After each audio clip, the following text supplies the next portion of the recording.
যদি এখানে ঠিক মতো কাজ করতে না পারো তবে তুমি এই বাড়ি থেকে। না না না না, ওর কি দোষ? তুমি ওকে কেন বকছো?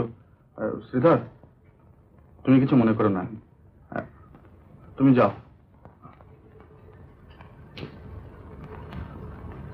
রমা, রমা, তুমি ব্যস্ত হও না, চাকরি আমি ঠিক জোগাড় করে নেব।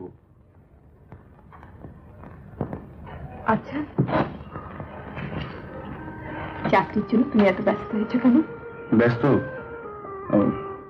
তোমাকে আমি ঠিক বোঝাতে পারবো না, তুমি আমার জন্য এত করছো। সব স্ত্রী তো তার স্বামীর জন্য করে, কিন্তু তোমার জন্য তো আমার একটা কিছু করার দরকার।